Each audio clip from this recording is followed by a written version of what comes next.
அப்போ பாவத்தின் சம்பளம் மரணம். பாவம் செய்கிற ஆத்மா சாகு.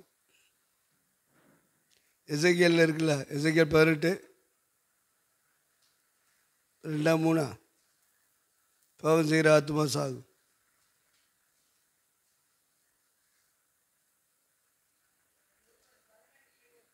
ஆ 18-20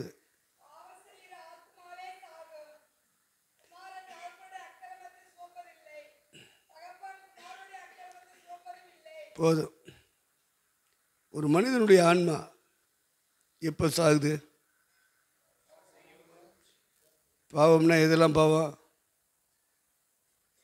அதெல்லாம் சொல்லிக் கொடுக்க மாட்டியே. இதெல்லாம் சொல்லிக் கொடுக்கணும். சொன்னா தான் ரட்சிப்பு சரியாக இருக்கும். குடிக்கிறத சொல்லுவீங்க, சிகரெட்டு குடிக்கிறது, போதை வஸ்து அனுபவிக்கிறது, எதான் பாவம்னு சொல்லுவீங்க. பாவம்னா உங்களுக்கு தெரியுமா?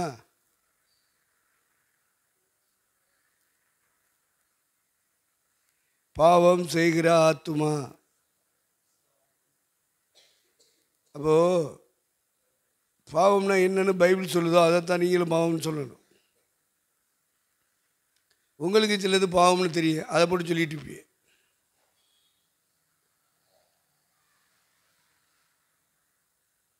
மரணம் சம்பவிக்கிறது பாவத்தினாலே. எங்கே சம்பவிக்கிறது? ஆத்மாவிலே. ஆத்மாவிலே மரணம் உண்டாயிடுச்சு பாவத்துக்கு இடம் கொடுத்ததுனால.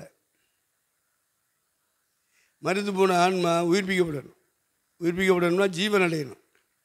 ஆத்மாவுக்கு ஜீவன் கிறிஸ்து. பிலிப்பியர் 1:21 வாசிக்கிறோம். வாசிங்க.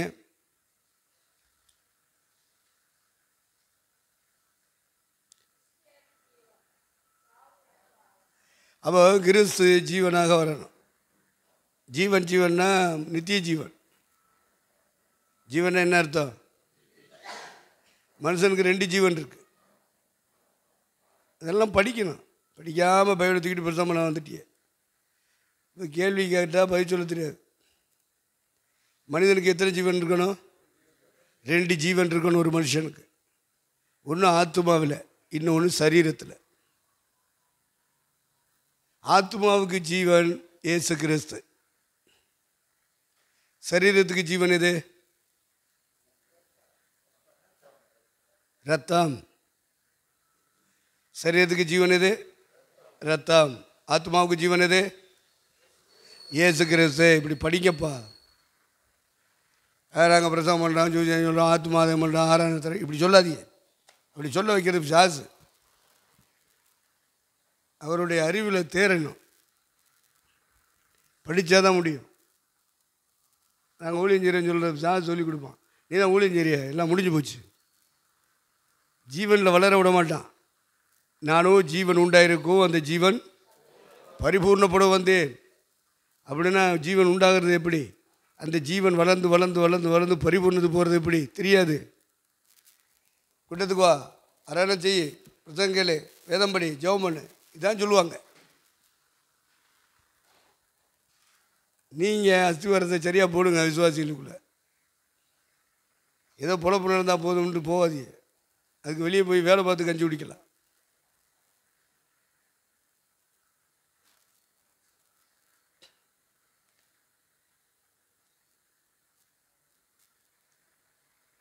அவர் வர சொன்னார்னா அந்த ஊழியத்துக்கு வரணும். எதனார் கூப்பிட்டாரியா, அதனால் வந்து அதான் அழைப்பு. அப்போது ஆத்ம ஜீவன் எங்கே இருக்கு? இயேசு கிறிஸ்துக்குள்ளே இருக்கு. 1 யோவான்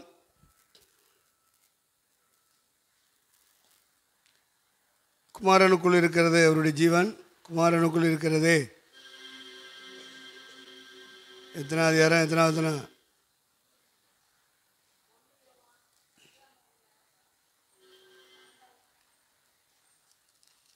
பெரட்டுங்க, பைபிளை பெரட்டுங்க. ஊழியக்காரனுக்கு வாசிங்க.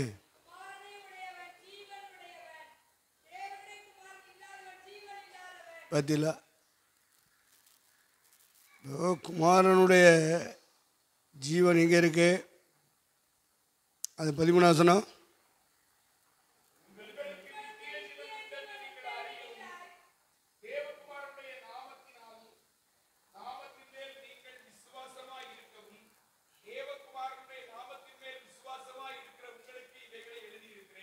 பார்த்துக்கிறது.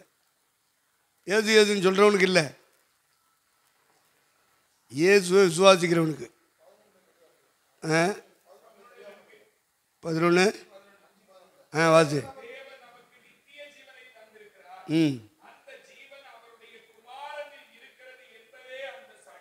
அப்போ ஜீவன் நித்திய ஜீவன். ஜீவன் ஜீவன் சொன்னால் என்ன ஜீவன்?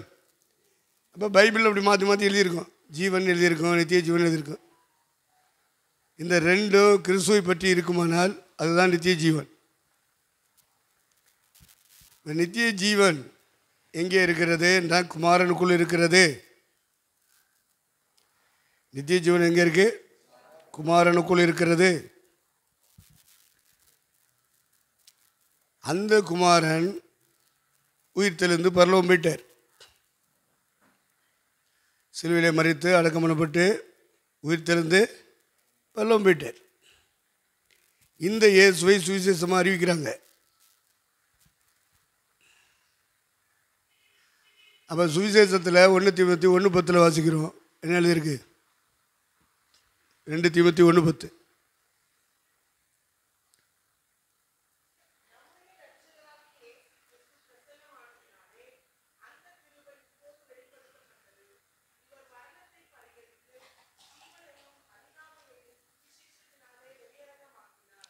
சுவிசேஷத்தினாலே வெளியரங்கமாக்கி இருக்கிற ஜீவனையும் அழியாமையையும் மரணத்தை ஜெயிப்பது எப்படி வெளியரங்கமாக்கி இருக்கிறார். ஜீவனை பெறுவது எப்படி வெளியரங்கமாக்கி இருக்கிறார். அவர் மரணத்தை பரிகரித்து ஜீவனையும் அழியாமையையும் சுவிசேஷத்தினாலே வெளியரங்கமாக்கினார். அந்த சுவிசேஷத்துக்கு நான் ஊழியக்காரனானேன் என்று பவுல் சொல்லுவான். நீங்கள் எந்த சுவிசேஷத்துக்கு ஊழியக்காரனாக வந்திருக்கீங்க? எந்த சுவிசேஷம்? அவர் மரணத்தை பரிகரித்தார். அப்போ ஒரு மனிதனுக்கு சுவிசேஷம் போகும்போது, டே பாவத்தின் சம்பளம் மரணம்டா, அந்த மரணத்தை இயேசு சிலுவையிலே பரிகரித்திருக்காரு, நீ இதை விசுவாசிக்கணும். அப்போ இயேசு சிலுவையிலே உன் மரணத்தை பரிகரித்தார் என்று விசுவாசிச்சா போதாது, அவர் உனக்குள்ளே வந்து செத்து போயிருக்கிற ஒரு ஆன்மாவை உயிர்ப்பிக்க வேண்டும், அதை விசுவாசிக்கணும்.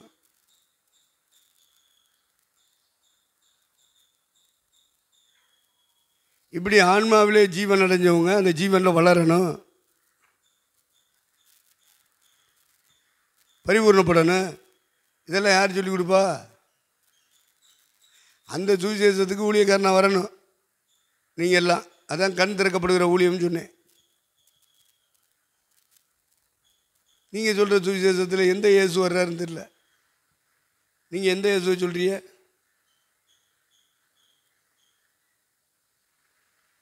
பவுல் சொல்கிறான், அவங்கெல்லாம் வேறொரு இயேசுவை சொல்லிட்டு இருக்காங்கடா. அந்த இயேசு மேலே தான் அந்த ஜனங்கள் விசுவாசம் வச்சுருக்காங்க. நாங்கள் பிரசங்கியாத வேறொரு இயேசுவை அவர்கள் பிரசங்கம் பண்ணுகிறார்கள். நாங்கள் பிரசங்கம் பண்ணுற இயேசு மரணத்தை பரிகரித்தவர், ஜீவனை அழியாமையை வெளியரங்கமாக்கினவர். ஜீவனா என்ன தெரியல, அழியாமைனா என்னன்னு தெரியல, எப்படி பாவம் பரிகரிக்கப்பட்டதுங்கிறது தெரியல. இதை சொல்ல மாட்டேங்கிறாங்க. இயேசு உன் கண்ணீரை துடைப்பார், உன்னை ஆறுதல் படுத்துவார், உனக்கு சமாதானம் தருவார், உன்னை கைவிடவே மாட்டார். இது மாதிரி நான் எத்தனை வருஷம் சொல்லிக்க தெரியுமா? ஆனால் ஒருத்தர் ரசிக்கப்பட மாட்டாங்க. கூட்டத்துக்கு வருவாங்க ஒருத்தர், அதுவும் இயேசு தான். ஆனால் இந்த இயேசுவை சொல்லணுமே, இந்த இயேசுவை சொன்னாலும் அவன் ரசிக்கப்படுவான், பாவ மன்னிப்பு கிடைக்கும். மல்லைன்னா அவன் எங்கிட்ட வருவான். அது கத்தோலிக்கனாக இருக்கிறவன் வந்து பெந்தகோஸ்துக்கு வருவான், அவனை பிடிச்சி தண்ணிக்குள்ள முக்கி வைப்பாங்க. அப்புறம் போய் சொல்லு இயேசுவை பற்றி சொல்லு, இயேசுவை பற்றி சொல்லு. அவன் எந்த இயேசுவை சொல்லுவான்? அவனே ரசிக்கப்படாதவன்ல.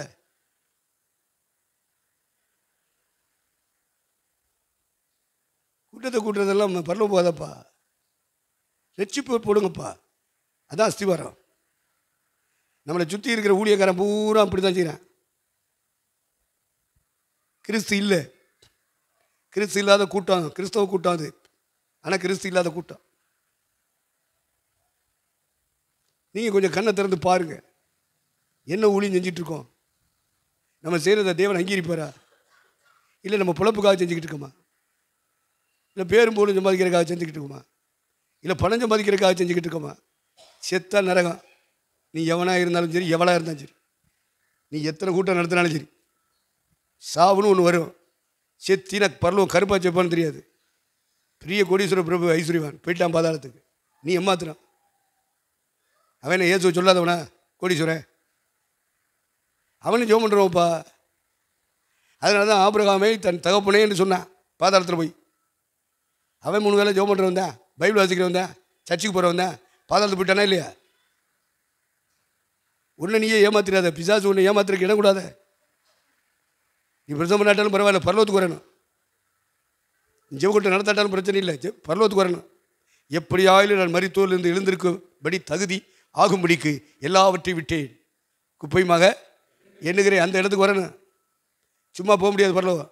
பவுலை போல ஆவிக்குரிய சபையை கட்டினாலும், ஊழியங்களை செய்தாலும், கண்ட விட்டு கண்டவன் ஏவுகணையாக இருந்தாலும் அவனுக்குன்னு ஒரு சாவு வரும். செத்தான உயிரோடு எழும்பணும்.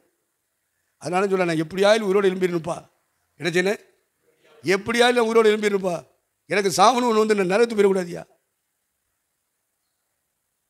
சுவிசேஷம் சொல்லுவான், எல்லா பேரும் சொல்லுவான், செபம் எல்லாரும் பண்ணுவேன், எல்லாரும் பைபிள் வாசிப்பான். பரலோகம் போவானா? அதெல்லாம் சிந்திக்கணும். அதை சிந்திக்காமல் ஒன்று யார் இதெல்லாம் செய்ய சொன்னது? உன்னை ஜெபக்கூட்டம் நடத்த சொன்னது யார்? இல்லை, யார் உன்ட்ட சொன்னது? ஜெபக்கூட்டம் நடத்த சொன்னது யார்? பொழப்புக்காக செஞ்சுக்கிட்டு இருக்க. சும்மா கிறுக்கு போயிடு.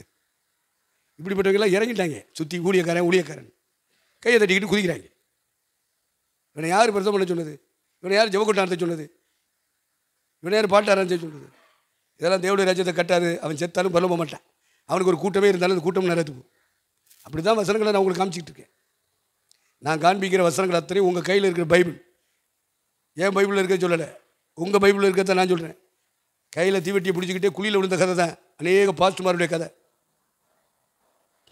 அவங்களை கண்டிக்கிறதுக்கு ஆள் இல்லை, அவங்களை திருத்த ஆள் இல்லை. அவன் இஷ்டப்படி போகிறான், இஷ்டப்படி வாரான், இஷ்டப்படி தூங்குறான், இஷ்டப்படி சுற்றுறான். ஏன்னா கேட்டால் ஊழியம் செய்ய சொல்கிறான். யார் நடத்துறது? தேவனால் நடத்தப்படுகிறவனுக்கு இந்த ஒழுங்கு இருக்குது. தேவனுக்கு ஒழுங்கு செய்கிறவனுக்கு இந்த போர்டில் இருக்கு பாருங்க, இந்த ஒழுங்குபடி இருப்பான். அதை வச்சு கண்டுபிடிச்சிக்கிருக்க. இவன் பரலோகத்துக்கு வருவான், இவன் பரலோகத்துக்கு வர மாட்டான். எல்லாம் இண்டிபெண்ட், இண்டிவிஜுவல். ஒன்றும் பரலோகத்துக்கு வராது.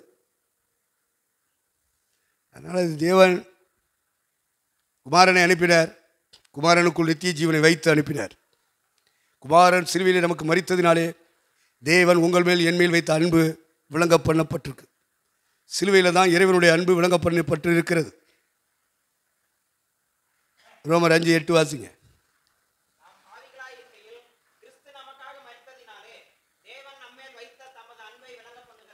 தேவன் அன்பை குமாரனுக்குள் வைத்து அனுப்புகிறார். குமாரனை அனுப்பது தேவ அன்பு. உங்கள் மேலே என் மேலே தேவன் அன்பாக இருக்கிறார் என்பதற்கு அடையாளமே இயேசு வந்தது. பூமியில் இயேசு என்பவர் ஒரு பிறந்தார், வளர்ந்தார், வாழ்ந்தார், ஊழியம் செய்தார், சிலுவையிலே மரித்தார், ரத்தம் சிந்தி. இதெல்லாம் எதை காட்டுதுன்னா தேவன் உங்கள் மேலே என் மேலே வைத்த அன்புக்கு அடையாளம். அவர் நேசிக்கிறார் என்பது இதுதான். சிலுவையிலே ரத்தம் சிந்தி மரித்தார் பாருங்க. அதைத்தான் பவுல் குறிப்பிடுறான். கிறிஸ்து நமக்காக மரித்ததினாலே தேவன் நம் மேல் வைத்த தமது அன்பை விளங்க பண்ணினார். உலகம் முழுவதுக்கு விளங்க பண்ணியிருக்கிறார். அதனால தான் மரணம் முக்கியம். அந்த இயேசுவை நம்ம பிரசவம் பண்ணணும். வேறொரு இயேசுவை பேசிக்கிட்டே இருக்கக்கூடாது. நீங்கள் பிரசவம் பண்ணுற இயேசு யார்? நீங்கள் பாடுகிற இயேசு யார்? நீங்கள் எந்த இயேசுல ஜெபம் பண்ணுற? அப்போ பவுல் சொல்கிறான், வேறொரு இயேசுவை பிரசவம் பண்ணுறாங்க. திரும்ப வாசி 2 Corinthians 11:4.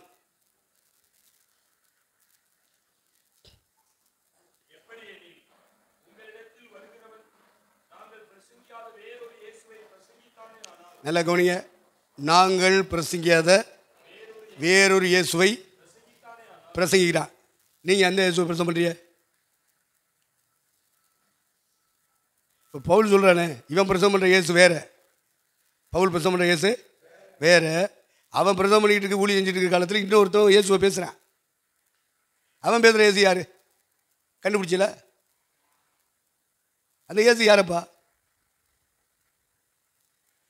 அதெல்லாம் 2000, 5000, 10,000 இந்த இயேசு கூட்ட மாட்டார். இந்த இயேசுக்கு 2000 பேர் வரமாட்டான், 10,000 பேர்லாம் வரமாட்டான். பவுல் ஒரு நாளும் ஒரு இடத்துலையும் 1000 பேருக்கு கூட ஒழுங்காக பிரசவம் பண்ண கிடையாது.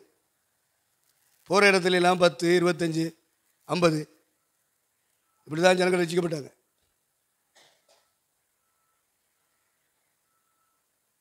தோமாவுக்கு பவுலுக்குள்ள வித்தியாசத்தை ஒரு முறை இங்கிலீஷில் ஒரு புத்தகம் கிடச்சிச்சின்னு செல்வகுமார் சொன்னார். ஐயா வாங்க, ஐயா வாங்க, என்ன விஷயம்? இந்த தோமாவுடைய ஊழியத்துக்கும் இந்த பவுலுடைய ஊழியத்துக்குள்ள வித்தியாசத்தை அதில் எழுதியிருக்கு அந்த புத்தகத்தில். பெரிய ஆராய்ச்சியாளர், அவன் இஸ்ரவேல் நாடு முதல் இலங்கை வரைக்கும் அவன் சுற்றியிருக்கான் தோமாவை பற்றி ஆய்வு செய்யறதுக்கு. வாங்க வாங்க. அப்போ சில விஷயங்கள் அவர் இங்கிலீஷில் இருக்கிற எனக்கு தெரியாதா, அவர் சொல்லி தருவார். இங்கிலீஷில் உள்ளதெல்லாம் சொல்லுவார். பார்த்துக்கிறேங்க ஐயா, பவுலுடைய ஊழியத்தையும் இவன் எவ்வளோ அற்புதம் செஞ்சான், அவன் எத்தனை ஊழியம் உண்டாக்குனான், எவ்வளோ பேர் ரட்சிப்புள்ள வந்தாங்க அப்படிங்கிறது பவுலை பற்றி தனியாக எழுதியிருக்கு, தோமாவை பற்றி எழுதியிருக்கு. அப்போ தோமா இந்தியாவுக்குள்ளே வந்து எங்கெங்கெல்லாம் ஊழியத்தை ஆரம்பித்தான், எப்படிலாம் உபதேசம் பண்ணான், எப்படியெல்லாம் மக்கள் ரசிக்கப்பட்டாங்க, இவன் ரட்சிப்புள்ள நடத்தும் போது எவ்வளோ பெரிய ஆட்கள், நாட்டை ஆளக்கூடிய மன்னர்கள்லாம் மனம் திரும்பியிருக்காங்க தோமாவுக்கு. பவுலுக்கு அப்படிலாம் மனம் திரும்பலை. பவுலுக்கு அப்படிலாம் மனம் திரும்பலை. அடுத்து நம்பூதிரி பிராமணர்ஸ், இந்தியாவிலேயே மிகப்பெரிய உயர்ந்த ஜாதி நம்பூதிரி பிராமணர். அவங்களெல்லாம் அவ்வளோ தூரம் அற்புதத்தை காமிச்சு கடவுளை விசுவாசிக்க வச்சு சூரிய நமஸ்காரம் பண்ணிட்டு இருந்தவனை இயேசு தான் சூரியன் சொல்லி அருமையாக ரட்சிப்புள்ள கொண்டு வந்திருக்கேன் தோமா, நம்பூதிரி பிராமணன். இந்த நாயக்கர்னு சொல்லுவாங்க தெரியுமா, அதில் ஆந்திர தேசத்தில் பூர்வீகத்தில் இருந்தவர்கள்லாம் ரொம்ப உயர்ந்த ஜாதிக்காரர். இதெல்லாம் வரலாறு. அதுக்கப்புறம் தான் அவர் திருவனந்தபுரம்லாம் வர்றார். அதுக்கப்புறம் தமிழ்நாடு வர்றார். அப்போ அந்த ஊழியங்களை இவன் ஊழியத்தையும் அவன் ஊழியத்தையும் ஒப்பிட்டு 1987, 88, 89 இந்த நாட்களில் நாங்கள் ஒன்றா இருந்து சிவகுமார் நாங்கள் ஒன்றாவே இருப்போம். அப்போ டிஸ்கஷன் பண்ணும்போது இந்த மாதிரி விஷயங்கள். இப்போ நித்திய ஜீவன் யாருக்குள்ள இருக்கிறது சொல்லுங்கள்? வாயை திறந்து, வாயை திறந்து அறிக்கையிட தான் உங்களுக்குள்ள பரிசுத்தாவின் ஜீவன் வரும். வாயை பற்றிட்டு உட்காந்து தான் வச்சுக்க. விசுவாசி இருக்கலாம், நீ இருக்கக்கூடாது. பேசியே பழகணும், அறிக்கை செஞ்சு பழகணும். அப்போ தான் நீ சாத்தானை ஜெயிக்க முடியும். இல்லைன்னா சாத்தான் ஒன்றை ஜெயிச்சிடும், ஒன்றை குதிரை ஏற்றி உட்காந்துருப்பான். நீ ஜென்ம பரிசுத்தாவி இருக்கான்னு கிடையாது, இருக்கிறது அசுத்தாவி, உங்களுக்கே தெரியாது. அதனால் அறிக்கை செஞ்சு பழகுங்க. வாயை பொத்திட்டு இருக்காதீங்க. வாயை பொத்துறீங்கன்னா பிசாசு உள்ளே இருக்குன்னு அர்த்தம். வாயை திறந்து சொல்ல ஆரம்பிச்சின்னா பிசாசு கிட்ட நின்றானா வெளியே தள்ளிப்பிடுவேன். ஆகா, இவங்க சுதாரிக்கிறாங்களா, இவங்க கூடி பயங்கரமாக பேசுகிறாங்களா, நம்ம ராஜ்யத்தை உடைச்சிருவாங்கடா, நமக்கு உட வச்சுருவாங்களான்னு அந்த ஆவிகளின் கூட்டம் பக்கத்தில் இருக்கும். இப்போவும் செஞ்சுக்கிட்டு இருக்கோம், பேசிகிட்டு இருக்கோம். நீங்கள் கன்வெர்ஸ் பண்ணலை, இங்கே வந்து தூங்குறேன்னு வச்சுக்க, சோழியை முடிச்சுட்டு அவங்களையே கூட்டம் நடத்த விடுவான்னு செத்து நீ நடத்து போவேன். இப்போ நித்திய ஜீவன் யாருக்குள்ளே இருக்கிறது? அப்படி நீ அறிக்கை பண்ணு. இப்போ தான் உன் சபை மக்கள் அறிக்கையிடுவாங்க. நீ வாயை பொத்தினா உன் சபை மக்களும் வாயை பொத்திடுவாங்க. உனக்குள்ள விசாசம் இருக்கும்போது உன் சபைக்குள்ளேயும் விசாசம் இருக்கு. இப்போ நித்திய ஜீவன் யாருக்குள்ளே இருக்கு? அந்த ஜீவனை பிட்டார் எங்கே? சிலுவையில். எங்கே பிட்டார்? சிலுவையிலே. ஜீவ அப்பம் நானே. இந்த அப்பம் பெத்லகேமிலே எடுக்கப்பட்டது. சிலுவையிலே அந்த அப்பம் பிக்கப்பட்டது. பெந்தேகோஸ்து நாளிலே சர்வதேச மக்களுக்கு கொடுக்கப்பட்டது.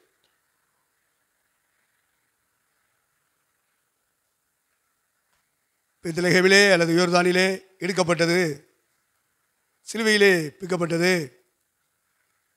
சர்வதேச மக்களுக்கும் பெந்தேகோஸ்து நாளிலே கொடுக்கப்பட்டது. அந்த அப்பத்தை புசித்தவர்கள் ஜீவனை அடைந்தார்கள்.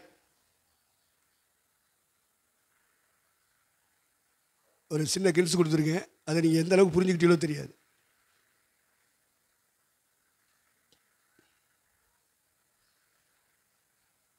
பெத்லகேமிலே பிறந்தார், யோர்தானிலே ஸ்நானப்படுத்தப்பட்டார், சிலுவிலே அடிக்கப்பட்டு மரித்தார், கொல்கத்தாவிலே கல்வாரி மேட்டிலே பெந்தைகோஸ்து நாளிலே அவர் உயிர்த்தெழுந்து போய் பரிசுத்தாவை அனுப்பினார். அந்த நாள் முதல் இந்த நாள் வரை அந்த அப்பம் சர்வதேச மக்களுக்கும் பகிர்ந்து கொடுக்கப்பட்டு கொண்டே இருக்குது. இதை புசிக்கிறவன், என்னை புசிக்கிறவன் என்னாலே பிழைப்பான். புசித்தல் புசித்தல் என்றால் என்ன அர்த்தம் அப்படின்னு போய் கேட்டாங்க எதிராட்ட. ஆண்டு சொன்னார், தேவன் அனுப்பினவரை விசுவாசிப்பதே புசித்தல். தேவன் அனுப்பினவரை விசுவாசிக்கிறதே புசித்தல். வேதனாரை புசிக்கிறது என்ன? விசுவாசிக்கிறது.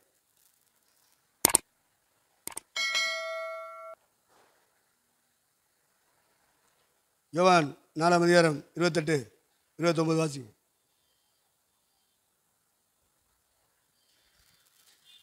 என்ன எழுதியிருக்கு?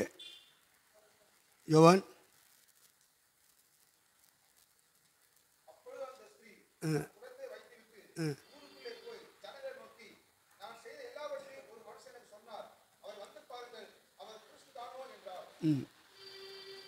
அது என்ன 4ஆம் அதிகாரமா? என்னப்பா வாசிங்க.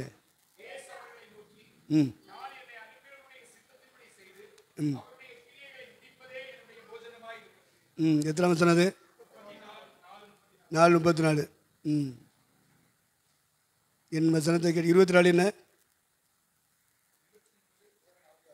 எத்தனை வசனம் அது?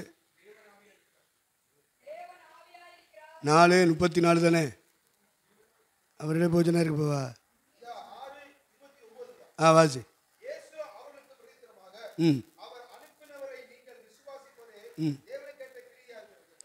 6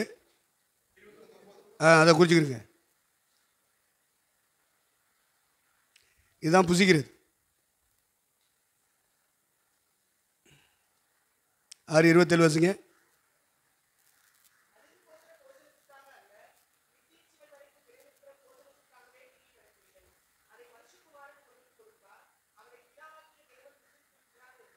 அடுத்த வசனம்.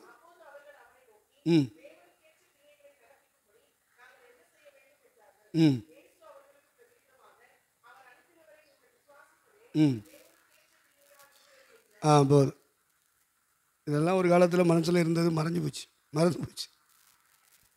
தீ மாதிரி நிற்பேன் இந்த வசனத்தையெல்லாம் பேசும்போது. அக்கினி துண்டு மாதிரி தான் அந்த வசனம் வாயிலிருந்து வெளியே வரும். கேட்குறவன் துடிச்சிருவான், ஆத்துமால பயங்கர உணர்வை பெறுவான்.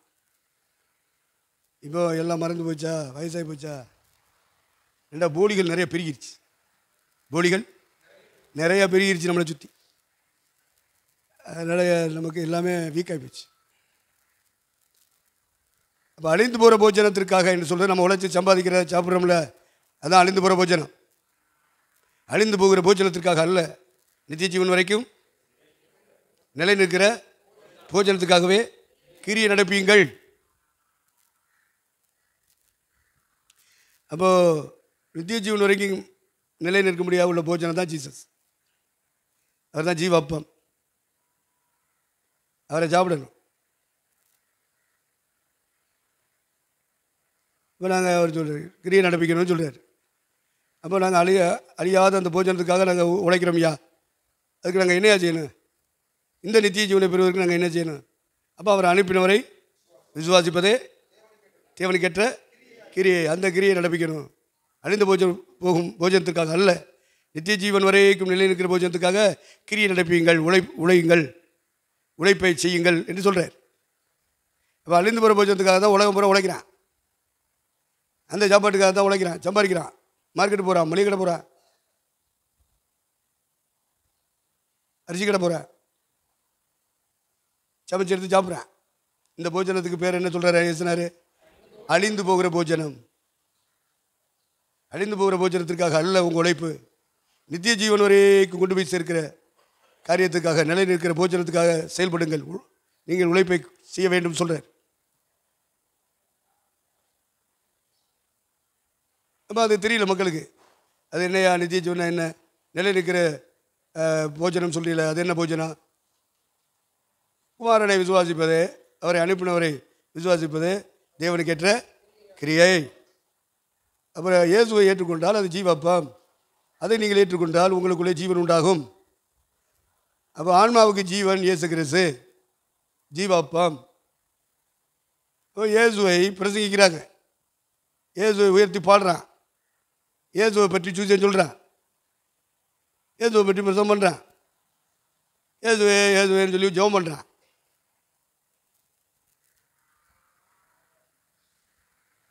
இந்த ஜீவன் உண்டாயிருக்கணும். ஜீவன் இல்லாமலே இந்த கிறிஸ்தவங்க பூரா இயேசு இயேசுன்னு சொல்லுவாங்க. அது சாசுடைய வஞ்சகம். அதனால் அங்கே கூட்டம் வருது, இங்கே கூட்டம் வருது, கிளை ஒளி உண்டாக்கிருச்சு. அவர் பெரிய போதகர் ஆகிட்டார். செத்தான நடந்து போயிடுவான். அவனை போல நீங்கள் ஆசைப்படுறீன்னு வச்சுக்கிறீங்க. நீங்கள் எங்கே போவிய? அந்த அந்தி கிறிஸ்துவும் கள்ளத்திற்கிறிஸ்துவும் இருக்கிற இடத்துல சாத்தான் போய் கொண்டு போகப்பட்டார். அந்த இடத்துக்கு நீங்களும் போவீர்கள். பிசாசுக்கும் அவருடைய தூதர்களுக்கும் நியமிக்கப்பட்ட அக்னிக்கு பொங்கல் வழி அனுப்புவார் ஏசுனார். கொஞ்சம் யோசிங்க. இவ்வளவு வசனங்கள் கடுமையாக பயன்படுத்தப்படுகிறது. உள்ளத்தில் உரைக்கும் அடிகளும் காயத்தின் தழும்புகளும் பொல்லாதவனை அழுக்கிற துடைக்கணுமே. இன்னும் அழுக்கு போகலையே, அப்படியெல்லாம் இருக்கு. அப்போ ஜீவன் அப்படின்ற தலைப்பை பாருங்க. ஜீவன்ல ரெண்டு, ஒன்று ஆத்ம ஜீவன், மற்றொன்று சரீர ஜீவன். லேவியராமம் 17:11 வாசிங்க. லேவியராமம் 17:11.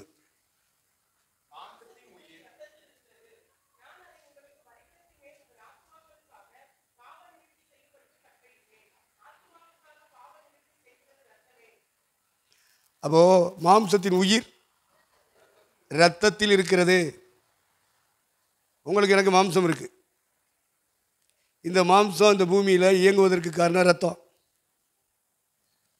இந்த ரத்தத்தை உற்பத்தி ஆக்குறதுக்கு தான் நம்ம உழைக்கிறோம், சம்பாதிக்கிறோம். மளிகை கடை போகிறோம், மார்க்கெட்டுக்கு போகிறோம், அரிசி கடை போகிறோம், ஸ்வீட் கடைக்கு போகிறோம், பேக்கரி கடைக்கு போகிறோம், ஹோட்டலுக்கு போகிறோம். எதுக்காக போகிறோம்? ரத்தத்தை உற்பத்தி ஆக்குறதுக்கு, ரத்தத்தில் பலன் உண்டாக்குறதுக்கு. அப்போ சகல மாம்சத்திற்கும் உயிர் ரத்தம். சகல மாம்சத்திற்கும் ரத்தம் உயிர். இந்த உயிர் தான் ரத்தம். அந்த வசனம் இருக்குமே 17ஆம் அதிகாரத்தில். எல்லா மாம்சத்திற்கும் உயிர் ரத்தமே, அப்படி இருக்கா? வாசி போதும். எல்லா மாம்சம், ஆடாக இருக்கட்டும், மாடாக இருக்கட்டும், பறவைகளாக இருக்கட்டும், காட்டு விலங்கு, நாட்டு விலங்கு, எல்லாத்துக்கும் உயிர் ரத்தம். இந்த வெஜ்ஜில் ரத்தம் இருக்காது. நான்வெஜ் ஃபுல்லாக இதில் என்ன இருக்கும்? ரத்தம் இருக்கும். இந்த வெஜ்ஜு சாப்பிட்றாங்க இதில் காய்கறி உணவு, நவதானியங்கள், அது ரத்தம் கிடையாது. சகல மாம்சத்திற்கும் ரத்தம் உயிராக இருக்கு. இது சரீர ஜீவன். இந்த ரத்தம் சரீரத்துக்கு ஜீவன். பழைய ஏற்பாட்டு காலத்தில் ஆதாம் முதல் இரட்சகர் இயேசு சிலுவையிலே பலியாக வரைக்கும் மாம்சத்தை பலி செலுத்தி ரத்தம் சிந்த வச்சு மனுஷனுடைய பாவத்தை கர்த்தர் மன்னித்து கொண்டே வந்தார். எதிலிருந்து எதுவரை? ஆதாம் முதல் இயேசு கிறிஸ்து மரிக்கும் வரை. எது? மாம்சத்தின் உயிர் ரத்தத்தில் இருக்கிறது. இந்த ரத்தத்தை சிந்தி தான் கடவுளை ஆசீர்வாதத்தை கடவுளை கண்டுபிடிக்க முடியும், கடவுளுடைய ஆசீர்வாதத்தை பெற முடியும். கடவுளுடைய ஆசீர்வாதத்தை பெறுவதற்கும் கடவுளை சந்திப்பதற்கும் மனிதனுக்கு நியமிக்கப்பட்ட பலி, மெய்யான பலியாகி இயேசு வருவரை, ஆதாம் தொடங்கி இயேசு கிறிஸ்து சிலுவையில் பலியாகும் வரை ஆண்டவர் பலியின் மூலமாக என்னை தேடுங்கள் என்று சொன்னார். அது மிருகங்களும் பறவைகளும் பலியாக்கப்பட்டது. அது ரத்தம் சிந்தப்பட்டது. இந்த ரத்தம் சிந்தப்படும் பொழுதெல்லாம் கடவுள் பாவத்தை மனுஷனுக்கு மன்னிப்பார். இப்படி தான் பாவ மன்னிப்பு வந்துச்சு. ஏசுநாதர் பலியாகிற வரைக்கும் மனித சமுதாயத்துக்கு கிடைத்த பாவ மன்னிப்பு இரத்தம் சிந்துதல் மூலமாக. அந்த எபிரேயர் 9:22 வாசிங்க.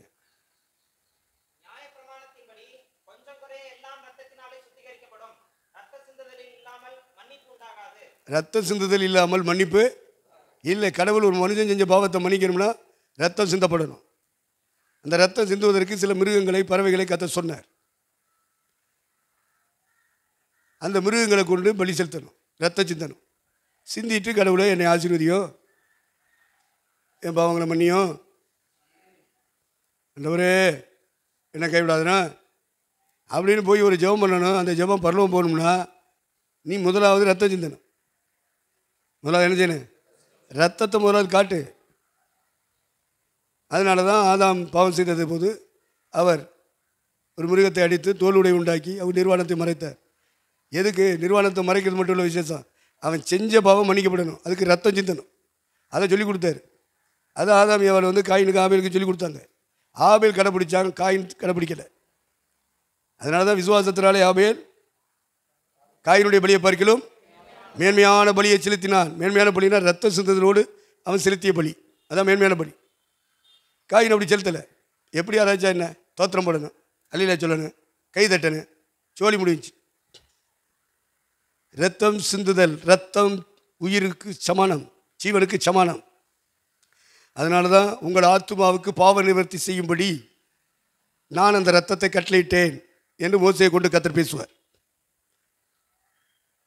அப்போ இயேசு பலியாகிறதுக்கு முன்னாடி பலி செலுத்தி ரத்தம் சிந்தி அதன் மூலமாக தேவனை தேடினார்கள், தேவாசீர்வாதத்தை பெற்றார்கள், தேவ நடத்துதலை பெற்றார்கள். ரத்தம் சிந்துதல் இல்லாமல் மன்னிப்பு இல்லை. சங்கீதம் 50:5.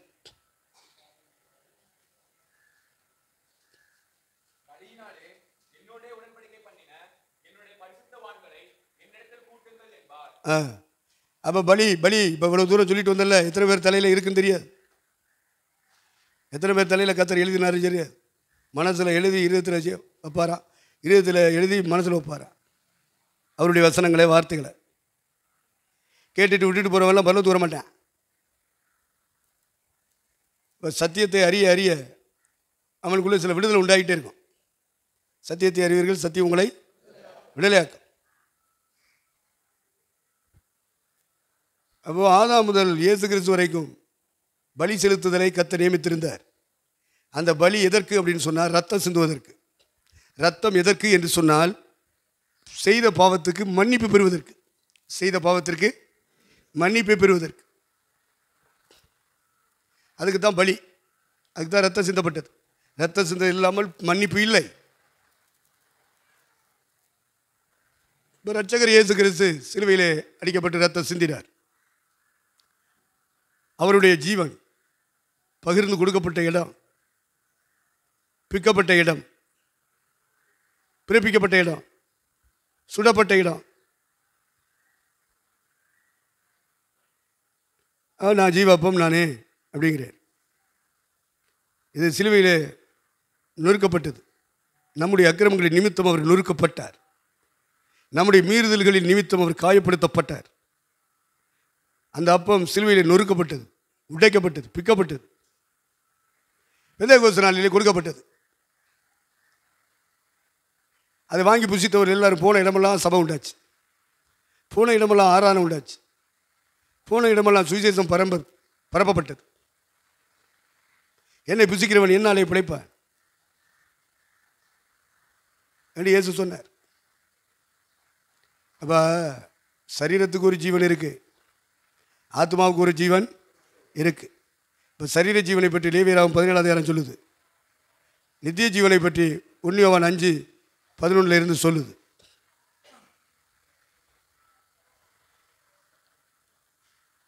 யோவான் 4 சொல்லுது, யோவான் 6 சொல்லுது. அப்போ நித்திய ஜீவன் ஆன்மாவுக்குரியது, சரீர ஜீவன் சரீரத்துக்குரியது. சரீர ஜீவன் என்று சொல்லப்படுவது உடலில் ஓடிக்கிட்டு இருக்கிற ரத்தம். ஆவிக்குரிய ஜீவன், ஆத்மீக ஜீவன் என்று சொல்கிறது கிறிஸ்துவின் ஆவி. சிலுவையில் அடிக்கப்பட்டு மரித்து அடக்கம் பண்ணப்பட்டு 3 நாள் உயிர்த்தெழுந்து பரவேறி போனார். அந்த இயேசுவை எவன் விசுவாசிக்கிறானோ அவனுக்கு ஜீவன் உண்டாகும்படி கர்த்தர் கிரியை செய்கிறார். நானும் ஜீவன் உண்டாயிருக்கும், அந்த ஜீவன் பரிபூர்ணப்பட வந்தேன். இதைத்தான் பவுல் எடுத்து எழுதுகிறான். அக்கிரமங்களினாலும் மரித்தவர்களாக இருந்த உங்களை உயிர்ப்பித்தார். கிறிஸ்து யாருடைய ஆன்மாவை வந்து உயிர்ப்பிச்சிருக்காரோ அவன் தான் மீட்கப்பட்டவன், உயிர்ப்பிக்கப்பட்டவன், ரட்சிக்கப்பட்டவன். கிறிஸ்துவுக்கு அவனுக்கு தொடர்பே இல்லை. இந்துக்கள் சாமி கும்பிட்ற மாதிரி இயேசுகிட்ட கும்பிட்றான். இஸ்லாமியன் தொழுகை நடத்துகிற மாதிரி தொழுகை நடத்துகிறான். யூத ஆராதிக்கிற மாதிரி ஆராதிக்கிறான் இக்கால கிறிஸ்தவன். எப்படி அவன்லாம் பரலோகம் போவேன்? வாய்ப்பே இல்லை. இப்போ ஆத்துமா உயிர்ப்பிக்கப்படணும். உயிர் உண்டாக்குற ஊழியம் இது. இது ஜீவ மார்க்கம், கிறிஸ்தவ மார்க்கம். கிறிஸ்தவ மதத்தின் மார்க்கம் அல்ல. அதில் சடங்குகள் சம்பிரதாயங்கள் இருக்கும். ஜீவ மார்க்கம் என்பது வேறு. அது செத்துப்போன ஆன்மாவை உயிர்ப்பிக்கிற மார்க்கம். ஆத்மாவுக்கு ஜீவனாய் வெளிப்பட்டவர் இயேசு. அவரை விசுவாசிக்கும் போது அவனுக்குள்ளே அந்த ஜீவன் வரும். அவரை காணாமல் இருந்து அன்பு கூறுகிறீர்கள், அவரை தரிசியாமல் இருந்து விசுவாசம் வைக்கிறீர்கள். அப்படி விசுவாசம் வைத்ததினாலே சொல்லி முடியாதது மகிமையால் நிறைந்ததுமாய் இருக்கிற சந்தோஷம் உள்ளவர்களாய் களி கூறுகிறீர்கள். இப்படி விசுவாசத்தின் பலனாகிய ஆத்தும ரட்சிப்பை அடைகிறீர்கள். இந்த அளவுக்கு உயிர்த்தெழுந்த கிறிஸ்து ஒவ்வொருவருடைய ஆன்மாவுக்குள்ளும் ஜீவனாக இறங்க வேண்டும். அவன் தான் பரலோகம் போவான். மற்ற கிறிஸ்தவன் ஒருத்தனும் போக மாட்டான். நீங்கள் சொல்லுவீங்க இந்துக்கள் போக மாட்டாங்க. இல்லை, நீ போக மாட்ட. நீ போவேங்கிறதுக்கு என்ன ஆதாரம்? உயிர்த்தெழுந்த கிறிஸ்து ஜீவனாக உன் ஆன்மாவுக்குள்ள வந்திருக்காரா? சவால் விட்டு சொல்லுவியா? அப்படிப்பட்ட சாட்சி சொல்ல முடியாத நீ என்ன கிறிஸ்தவன்? மண்ணாங்கட்டி கிறிஸ்தவன்.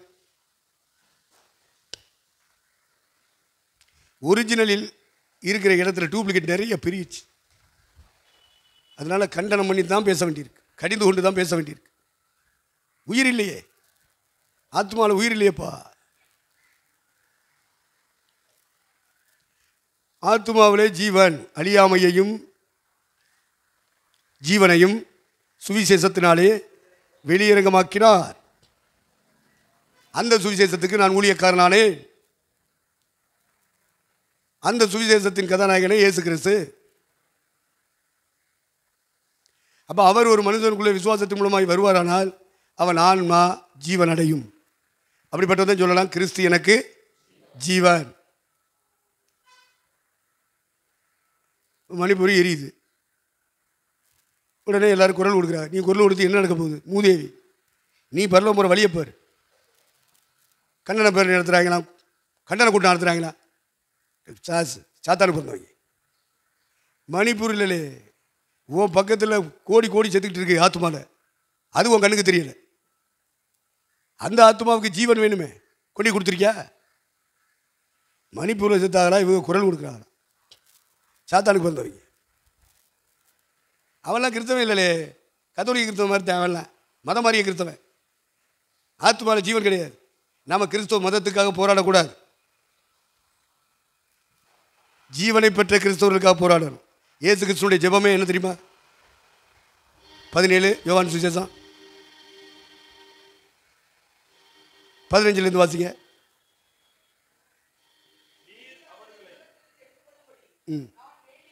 நல்லா கவனிக்கணும். ஏசுனாரு எதுக்காக ஜெபம் பண்ணாரு? திரும்ப வாசி. ம் ம் ம் ம் ம் ம் ம்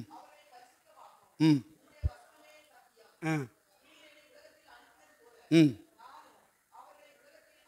ம் ம் இதெல்லாம் ஏசுனாரு ஒரு ஜெபம். எந்த கிறிஸ்தவனுக்காக ஜெபம் பண்ணாரு? ஏசுனார் யாருக்காக ஜெபம் பண்ணாரு? உலகத்திலிருந்து பிரித்தெடுக்கப்பட்டவன். நான் உலகத்தான் அல்லாதது போல உலகத்தோடு ஒத்து போகாதவனுக்கு தான் அவர் ஜெபம் பண்ணார். இவங்க எல்லாம் உலகத்தோடு ஒத்து போகிறவங்க, இடஒதுக்கீட்டுக்காக போராடுறவங்க. வேலை வாய்ப்பிலும் கல்வியிலும் எங்களுக்கு இடம் ஒதுக்குங்க. அப்போ ஒருத்தனுக்கு ஒதுக்கியாச்சு, அவனுக்கு ஒதுக்குற மாதிரி எங்களுக்கு ஒதுக்கு இன்னொரு ஜாதிக்காரன் கேட்குறேன். இதில் தான் சண்டை வந்தது. இவங்க கிறிஸ்துவுக்காக உள்ளவங்களா? இவங்கெல்லாம் செத்தா பரல வர்றவங்களா? மத கிறிஸ்தவன் வேறப்பா, மார்க்க கிறிஸ்தவன் வேறு.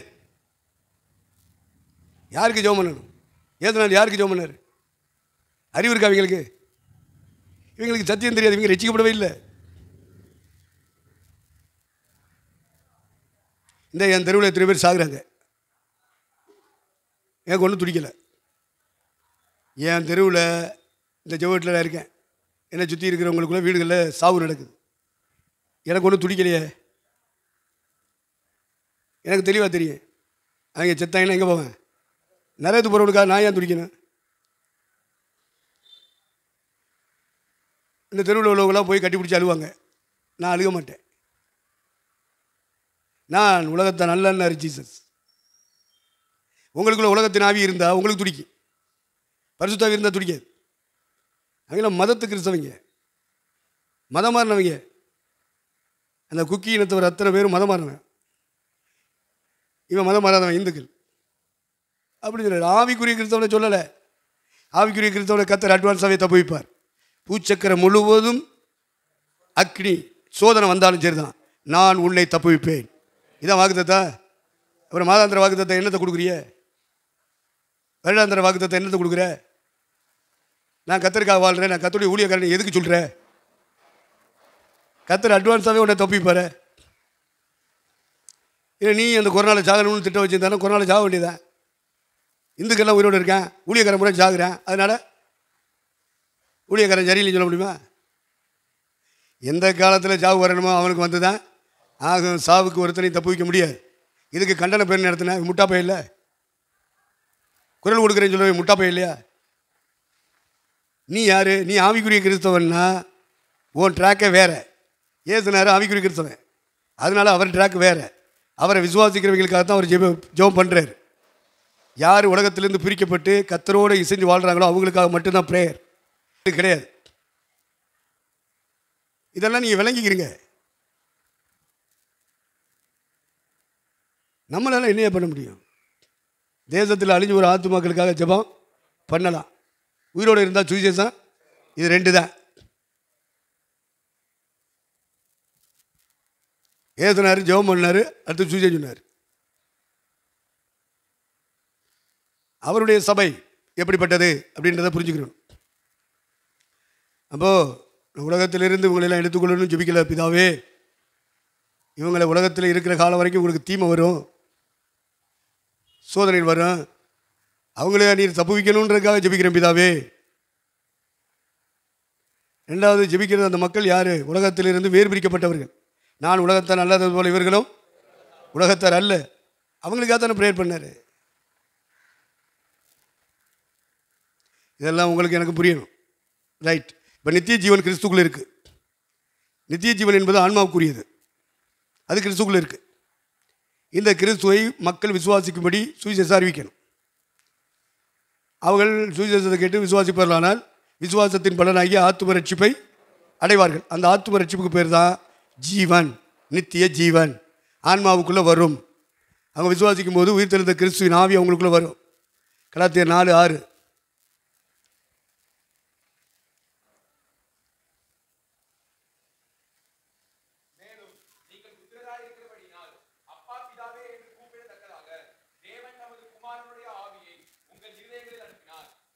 காலம் நிறைவேறின போது ஸ்திரீயிடத்தில் வாசி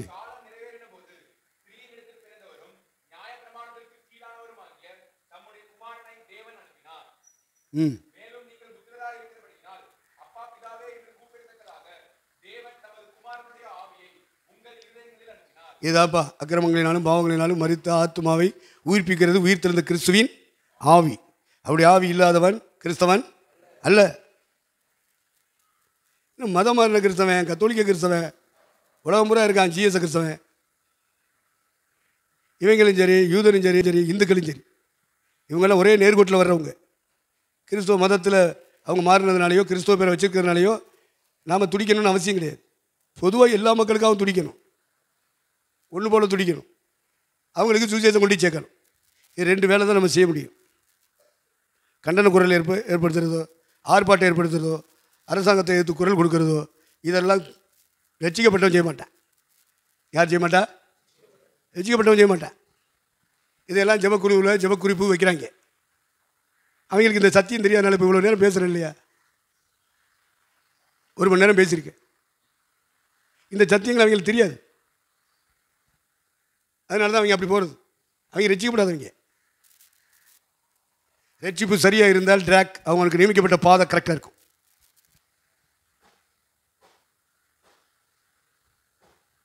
நீங்கள் புரிஞ்சுக்கிறீங்க. இந்த வசனங்கள்லாம் சத்தியங்கள். தனியாக உட்காந்து படிங்க. உங்கள் ஜெபத்தை ஆண்டவர் கேட்பாருன்னா அவர்கிட்ட கேளுங்க. ஆண்டவரே இப்படிலாம் வசனம் இருக்குது, என் வாழ்க்கை எப்படி இருக்க, என் ஊழியம் எப்படி இருக்க, நான் எப்படிப்பா போகிற பாதை சரிதானா, நீங்கள் எனக்கு வெளிப்படுத்தல் கொடுங்க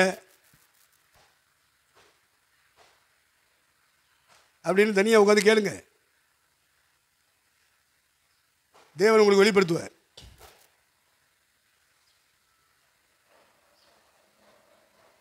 இப்போ 2 ஜீவன் மறந்துடாதீங்க. ஒரு ஜீவன் ஆன்மாவுக்குரியது, இன்னொரு ஜீவன் சரீரத்துக்குரியது. சரீரத்துக்குரிய ஜீவன் எதில் இருக்குது? நம்ம உடலில் ஓடிக்கிட்டு இருக்க ரத்தம். அந்த ரத்தம் பலப்படுத்தப்படணும், உற்பத்தி ஆகணும்னா உழைக்கணும், சம்பாதிக்கணும், கடத்தருக்கு போகணும், ஜாமான் வாங்கணும், அதெல்லாம் சமைச்சு எடுத்து சாப்பிடணும். ஹோட்டலுக்கு போகணும், வாங்கணும், சாப்பிடணும். பால் வாங்கணும், சாயை போட்டு குடிக்கணும். நமக்கு இன்னும் 1/4 மணி நேரம் இருக்குது சாயை குடிக்கிறதுக்கு. நம்ம சாயை குடிக்க எவ்வளோ நேரம் இருக்குது? 15 minutes மோர். வாக்கில் சொல்லுது. எதுக்கு?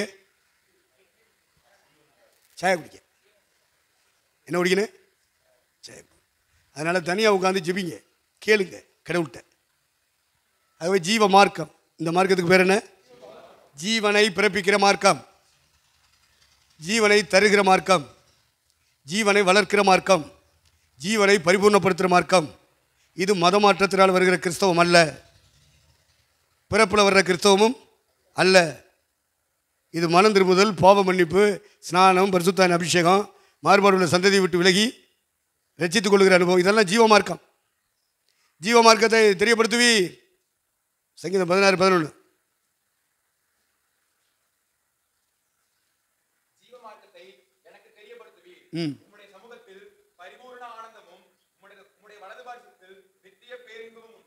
ஆமாம், இதுதான் ஜீவ மார்க்கம்.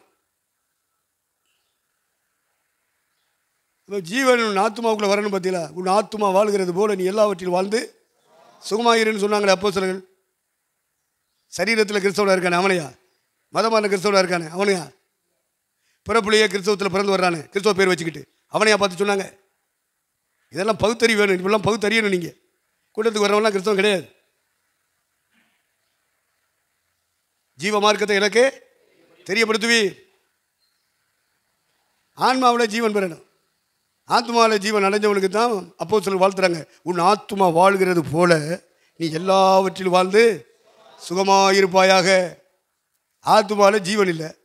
இவன் பிறப்புலையே கிறிஸ்தவ பேர் வச்சுக்கிட்டு கிறிஸ்தவ குடும்பத்தில் பிறந்த கிறிஸ்தவன், இவன் கத்தோலிக்க கிறிஸ்தவன், இவன் ஜிஎஸ் கிறிஸ்தவன், அவன் யூதன், இவன் துலுக்க, இவன் இந்து, கடவுள் இல்லைன்னு சொல்கிற காட்டு முராண்டி, செய்யும் தொல்லை தெய்வம்னு சொல்கிற சோப்பு குடிக்கார.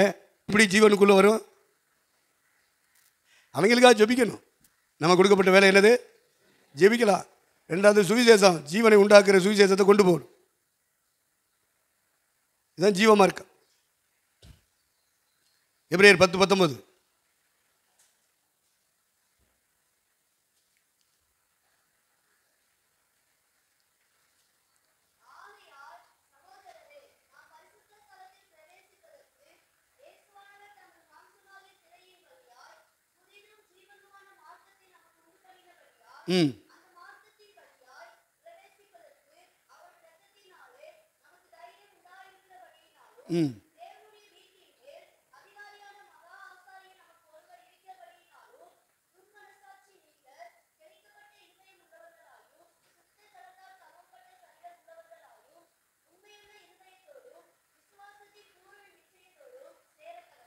அப்போது ஜீவ மார்க்கம்னா இதெல்லாம் விவரிக்கிறான் பவுல்.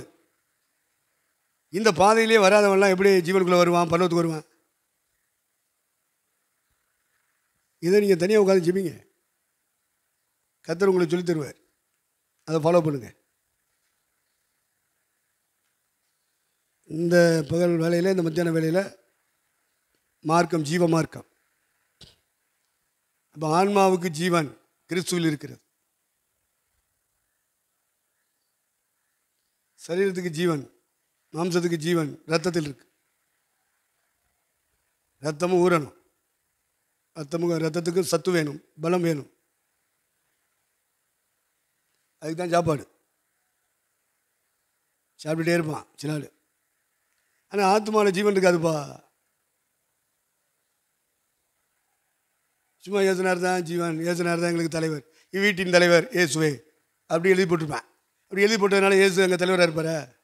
அதெல்லாம் டுபாக்குரு, அதெல்லாம் ஒன்றும் பண்ண வராது. சிலுவடையாளம் வச்சுருப்பான் வீட்டுக்கு, கழுத்தில் சிலுவடையாளம் போட்டிருப்பேன், கல்லறையில் சிலுவை குத்துவான். இதெல்லாம் பரலோகத்துக்கு வராது. அப்போ சிலர்லாம் மரித்தார்களே, எங்கே கல்லறை கட்டினாங்க, எங்கே சிலுவடையாளம் வச்சாங்க? அதெல்லாம் மதம் மாறிய கிறிஸ்தவர்களுக்கு, மத கிறிஸ்தவர்களுக்கு தான் அதெல்லாம். ஜீவ மார்க்கத்தில் போகிறவனுக்கு அதெல்லாம் தேவையில்லை.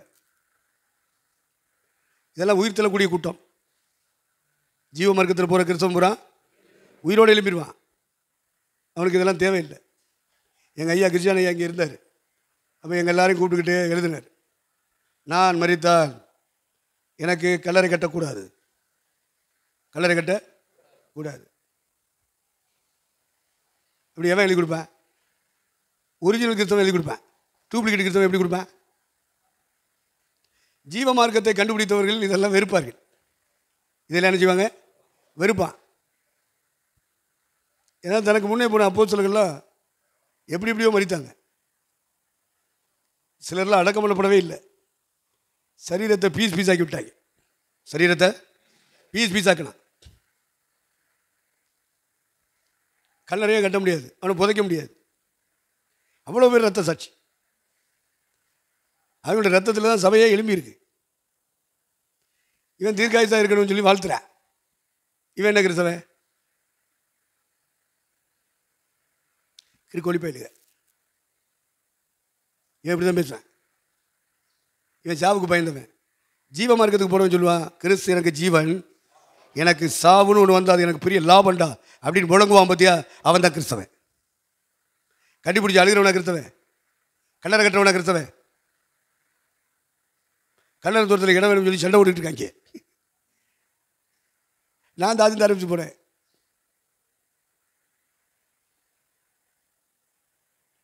அப்போ பாக்கியம் பிரதர் ஒரே ஒரு விசுவாசி இந்த சபைக்கு, அவரை கூட்டிகிட்டு போனேன். ஐயா எங்களுக்கு ஒரு இடம் சுடுகாட்டில் ஒதுக்கி தரேன். சுடுகாட்டில் நீங்கள் அடக்கம் பண்ணிக்கிறீங்க. இல்லை, எங்களுக்கு எழுத்து மூலமாக தரணும்.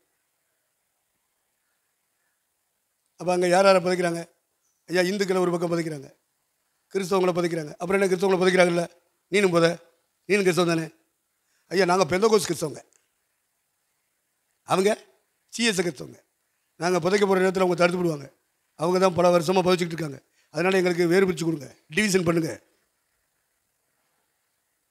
அப்போ அவங்க அந்த தாசில்தார் கேட்குறேன், நீங்கள் சபை ஆரம்பிச்சு எத்தனை வருஷம் ஆச்சு? ஐயா ஒரு 10 வருஷத்துக்கு மேலே இருக்குது, 10-15 வருஷம். இப்போ இது வரைக்கும் ஒருத்தருமே சாகலையா? அந்த ஆஃபீஸில் அவ்வளோ பேர் இப்போ நீங்கள் சிரிச்ச மாதிரி சிரிச்சிட்டாங்க. எங்கள் பாக்கியம் பிரதருக்குன்னா கோவம் வருது. எங்கள் பிரதர் சொல்கிறத கேட்டுட்டு சிரிக்கிறாங்க அப்படின்னு கோவப்படுறாரு. என்ன செய்கிறாரு? கோவப்படுறாரு. அதோட அவர் சொன்னார், நீங்கள் கொடுங்க, நீங்கள் புதைங்க, சண்டைக்கு வந்தால் நாங்கள் பிரச்சனையை பார்க்குறோம் அப்படின்ட்டு. சண்டை வந்தால் நாங்கள் பார்க்குறோம். இல்லையா எங்களுக்கு தெரியாது, கொடுங்க. அப்போ அடுத்த வாரத்தை போடுறாரு, எல்லாம் ஜெயிக்கிறாங்க. இது வரைக்கும் புதைக்கலையா, நான் அந்த சபையை பார்க்கணும் அப்படிங்கிறாரு. அதுக்கடுத்து என்ன சொல்கிறாரு? இல்லாத கிறிஸ்தவன், அதனால தான் இப்படி பண்ணுவான். அதனால் கவனிச்சுக்கிடுங்க. இந்த வார்த்தையை அவர் பேசிகிட்டு இருக்கார். அடுத்தவர் சொல்கிறாரு, சாகிற இடத்துல புதைக்க போகிற இடத்துலையுமாடா சண்டை போடுறீங்க? உடனே கக்க கக்கன்னு சிரிக்கிறார். அவர் நகைச்சுவையாக பேசுகிற ஒரு தாசில்தார். அதோட சரி நீங்கள் போங்க, உங்களுக்கு லெட்ரு வரும் அப்படின்னு சொல்லி அனுப்பிட்டாங்க. வெளியே வந்த பிறகு பாக்கிய பிறகு கோவம் வந்துச்சு. பிரதர், இனிமேல் இப்படியெல்லாம் எங்கள்கிட்ட வந்து கை கட்டி நிற்கக்கூடாது. நமக்கு ஏக்கர் கணக்கில் இடம் இருக்குது. நீங்கள் நம்ம சபையில் ஒரு மரணம் உண்டானா அங்கே வந்து புதைச்சிருங்க. உங்களுக்கு 10 பூமி நான் ஒதுக்குறேன், நீங்கள் டாக்குமெண்ட் போட்டுக்கிறீங்க அப்படின்னு சொல்லி அப்படி எழுதினார். எழுதலை, அவர் கொடுத்தார். எழுதிக்கிறீங்கன்னு சொன்னார், நான் எழுதலை. சரி அப்படியே இருக்கட்டும் அப்படின்னு. அங்கே தான் அருள் தம்பியை கொண்டு போய் வச்சிருக்கு, சுந்தர டீச்சரை கொண்டு போய் வச்சிருக்கு. அப்போது அவங்க என்ன பேசி சிரிக்கிறாங்க, புதைக்க போகிற இடத்துல கூட சண்டையா அப்படின்னு சொல்கிறாங்க. அப்போது ஒரு கிறிஸ்தவர்கள், ஒரு சிஎஸ் கிறிஸ்தவ, ஒரு பெந்தகோஸ் கிறிஸ்தவ, அப்போ புதைக்கிற இடத்துலையும் சண்டை போடுறாங்க அப்படின்ற மாதிரி என்ன ஆகுது, பரவுது.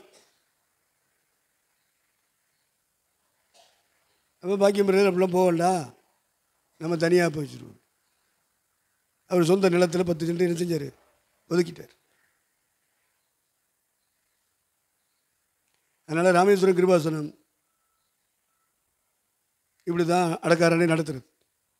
தங்கச்சி மடம் பாம்பனில் உள்ளவங்களுக்கு அங்கனைக்கில் நம்ம பணம் கொடுத்து பொது கல்லறை வாங்கி போட்டிருக்கு.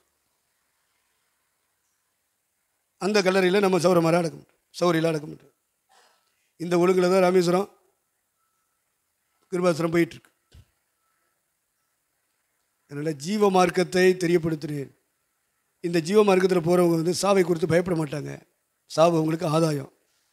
காரணம், கிறிஸ்து அவங்களுக்குள்ளே இருக்கிறார். அவருக்கு இனி சாவு வருமா? ஒரு முறை மரித்தவர் இனி மரிப்பாரா? இனி மரிக்க மாட்டார். ஒரு முறை பாதாளத்தையும் மரணத்தையும் ஜெயித்தவர் இனி போய் பாதாளத்தையும் மரணத்தை ஜெயிக்க வேண்டிய அவசியம் அவருக்கு இல்லை. அந்த இயேசு உயிர்த்தெழுந்து பரமேறி போய் நமக்குள்ளே வந்து வாசம் பண்ணுகிறார் என்றால் நமக்கும் பாதாளத்தை பற்றி மரணத்தை பற்றி பயம் இல்லை. இது ஜீவ மார்க்கம். Right, stand up. உங்களுக்கு ஜாயம் வந்துருச்சுலா? அந்த ஜான்